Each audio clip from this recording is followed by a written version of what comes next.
వేరే కాదు, I didn't criticize you man, but మీరు మీ పాయింట్ కరెక్టే, కానీ అది అసలు ఎప్పుడు కూడా కరెక్ట్ కాదు. ఎందుకంటే మన కళ్ళ ముందు తిరిగిన సుహాస్ ఈ రోజున ఎంత మంచి కాంటెంట్స్తో మన ముందుకు వస్తున్నాడు. అలాగనే సత్యదేవ్ గారు ఒక చిన్న క్యారెక్టర్తోనే వచ్చాడు. ఆయన ఈ 9 yearsలో ఎన్ని స్ట్రగుల్స్ పడి ఉంటారు. బ్లఫ్ మాస్టర్ అనే సినిమాకి ఒక ఓపెనింగ్ పాయింట్ ఈయనే అనుకుని ఆ రోజు కూడా ఇట్లానే మనం చూసి వెళ్ళలేదు సినిమాలకి. ఆ థియేటర్లో అతన్ని చూసిన ఆడియన్స్ ఒరే ఇంత మంచి ఆర్టిస్ట్ కదా, ఎందుకు ఇతను మన థియేటర్లో చూడలేదని ఆ రోజు ఫీల్ అయ్యారు. ఈ రోజు కూడా ఫీల్ అవుతారు. దేనికంటే ఇది మిస్ అయితే ఖచ్చితంగా ఫీల్ అవుతారు. నేను ఇది అందరూ మాట్లాడినాక స్టేజ్ మీద మాట్లాడదాం అనుకున్నాను. బికాస్ వై నాట్, ఎందుకంటే నాకు అంటే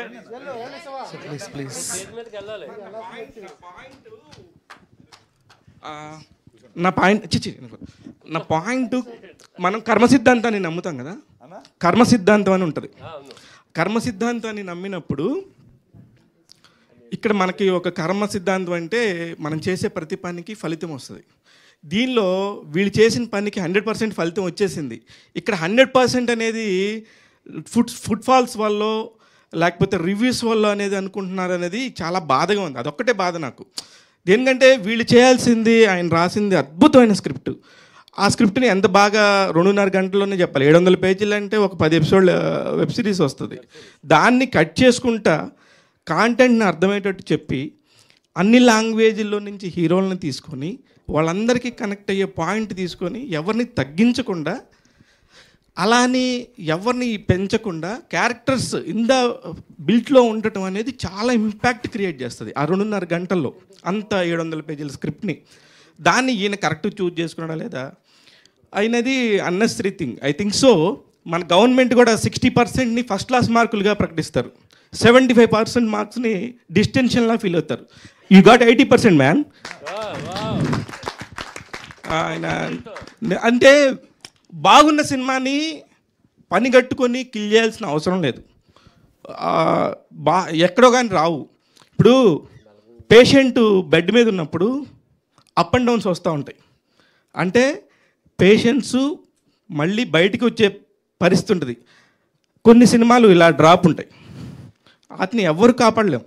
మనం మంచి రివ్యూస్ చెప్పినా కాపాడలేం, అలానే బ్యాడ్ రివ్యూస్ చెప్పినా దానివల్ల వచ్చే ఉపయోగం లేదు.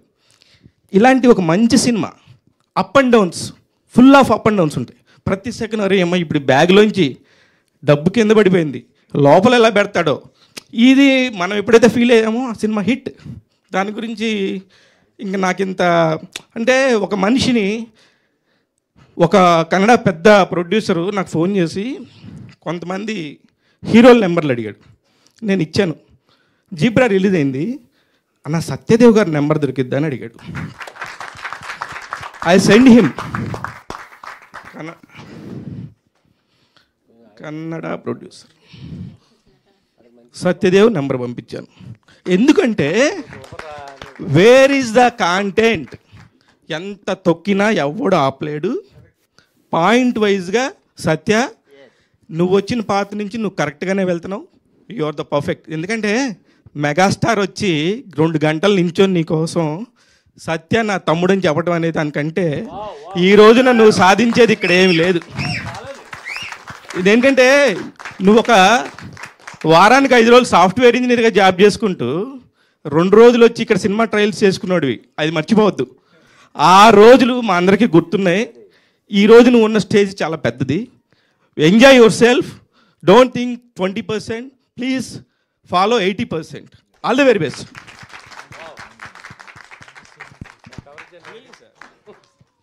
సత్యదేవ్ గారు, సత్య మీ ఆన్సర్కి ప్రభాస్ అన్న, మీ ఆన్సర్కి అంటే ప్రభాస్ అన్న చేస్తే చాలా బాగుంటుంది.